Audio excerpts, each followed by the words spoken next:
Thank you, Danielle. And don't go upstate yet. Just hold off on that. And thank you for that introduction. I'm very pleased to be here with you all.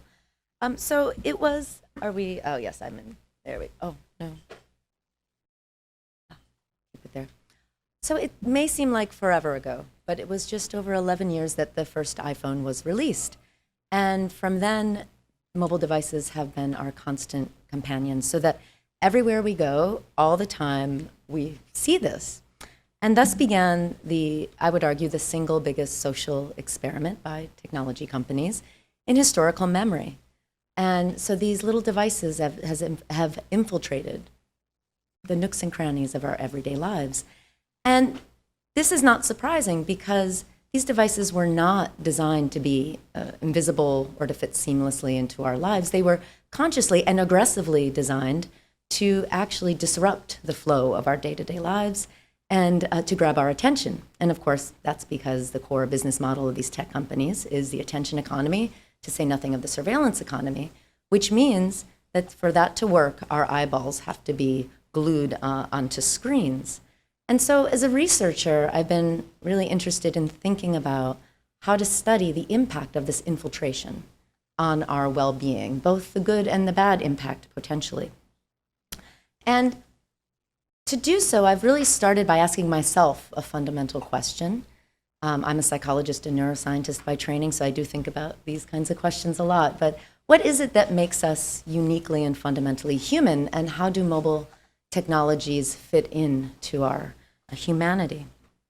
And one answer to this question is that one thing that makes us fundamentally human is, I think I am I? Oh yes, no, this is the right slide. I'm sorry, it's a little, I'm a professor, so I'm used to having a computer screen in front of me. Forgive me for being disoriented.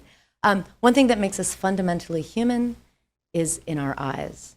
And we're unique in many ways, but one thing that's unique about the human eye and how we use each other's gaze is that, different from any other animal, even our cousins, the primates, who have tool use and language and sophisticated social structures, we humans are unique in our ability to use our shared eye gaze to coordinate our goals and intentions with each other. And as this little boy is doing, this is called joint attention. We look into the eyes of others, we coordinate our gaze, and then we look at the world together. And this is a fundamental way that we make meaning in the world, and that we learn from the very earliest stages of our development, really, to start becoming a human being. And you can see this really, the proof is in the pudding. The truth of this is in the evolutionary design of the human eye. And you can see also the importance of joint attention here, because if you compare the human eye with, say, a primate eye, the whites around our eyes, around our irises, is much greater than any other animal. And if you think about that adaptation, what it allows us to do is to follow the gaze of our social partners with exquisite accuracy. And so that we can, therefore, more easily coordinate our attention and collaborate on activities by looking at what each other's looking at. And as a result, also, we can even more effectively coordinate and collaborate on our goals, intentions, and our actions. And we really do use this information from the earliest stages of our development. So as an infant and small child, with our caregivers, we learn through the comforting gaze of our caregivers to comfort ourselves. We learn to collaborate, we learn to coordinate, we learn to be a self with others. And from the beginning, therefore, we learn the most basic and fundamental things about being human in the eyes of our beholder. So given that, what does it mean, again, that now we are persistently and chronically disrupting the connection that we have with the eyes of our beholders? What does it mean that because of the way that mobile devices and the attention economy are designed, that our attention is, our eyeballs are grabbed, so to speak, plucked from our social engagement with each other, and they're directed downwards to our screens? One question we might ask ourselves is whether we're becoming starved for the gaze of others. Now, 40 years ago, Jeff Cohen and Ed Tronick, two psychologists, developed an experiment that they called the still face to study a related phenomenon. And that phenomenon was what happens when children and parents, the synchrony between them, their attunement is chronically disrupted. And they called it the still face because they instructed the parents in their experiments to, I already see the faces in the crowd. They instructed the parents in the experiment to become unresponsive to their infants and small children, to hold their face still and to be inexpressive.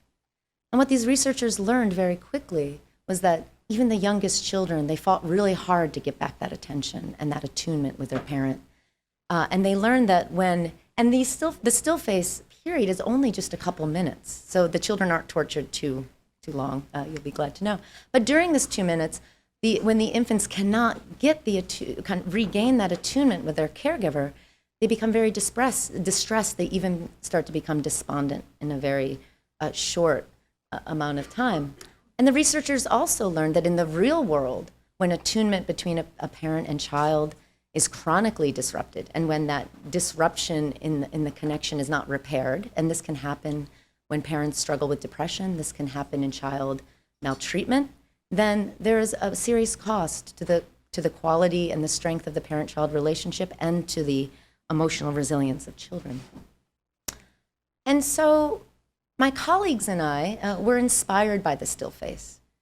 And we reasoned that if we wanted to understand the role of technology in our relationships and what happens when we use devices with our children, perhaps we should just think of this as one big, long, unrelenting still face, a natural experiment that we're conducting and are having conducted on us. And when we did that, we realized, well, let's create a modified still face paradigm. And that's what we did. We conducted a study in which we invited parents and their young children in. And we created a still face environment, but now instead of asking the parent to keep their face still and inexpressive, we gave parents devices and asked them to do something on the screen, eyeballs down, and not respond to their child for 2 minutes. And it looked a little something like this. Can you play that, Jabari?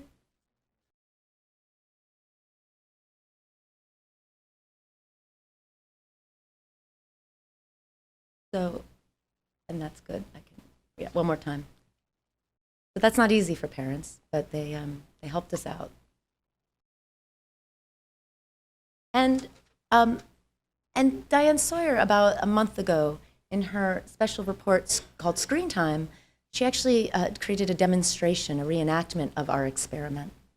And I think that this is actually a really interesting, very vivid way to show what it might have been like for these kids in our experiment, but perhaps also in real life, when they experience parents disappearing into their screens, when they experience that they have lost the eyes of their beholders. And we can start that video. A mom comes into a laboratory. She's asked to scroll and type and focus on her screen just for 2 minutes.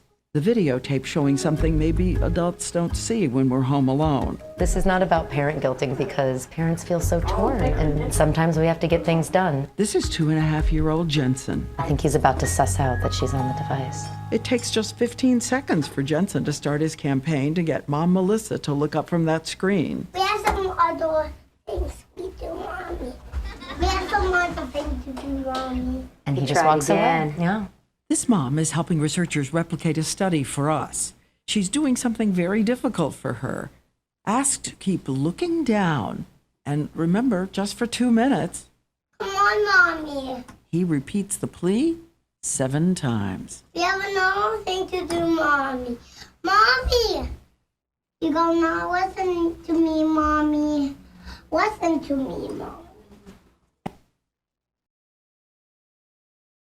And then we have one more, and this is a very different kind of response, but still shows that experience of the child, that the parent sort of disappeared in a way that other ways that parents might break engagement with children, which has happened over millennia and can and should be repaired and is natural. There's something different about this. Please play it. This is little Hunter, who seemed to have learned when she has to compete with the phone, she might as well just give up.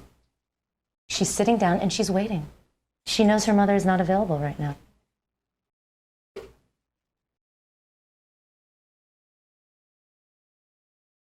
When it was over, Jesse, come here. Give a hug. Jensen's mom said it was a revelation. I was actually really surprised at his reaction. So did this mom. I think you don't realize when you're at home in your own environment. I think I'll pay attention more now to not pick my phone up. The American Academy. So what did we learn from this study? So one thing we did not learn is that one should never, ever, ever use your device in front of your child. That's going to happen. And we can repair that. You know, we can break attunement and we can come back. But it doesn't really take a scientist to tell you, though, that we are starting to all wake up to the fact that devices in our relationships are breaking our connections. And I think all of us are feeling that, and all of us in many ways are craving more human. So one thing we did learn, however, was that because these devices and their interfaces have been designed, again, very aggressively designed, to be deeply absorbing, it's dangerously easy to get lost in our screens and to disappear into our phones. And if we choose to do that chronically and persistently when we're with our children, with our families, with our community, then we risk really weakening one of the strongest and most fundamental channels of human communication, and that's our shared eye gaze. And this is not trivial. This is profound, I believe, because we learn to be human in each other's eyes.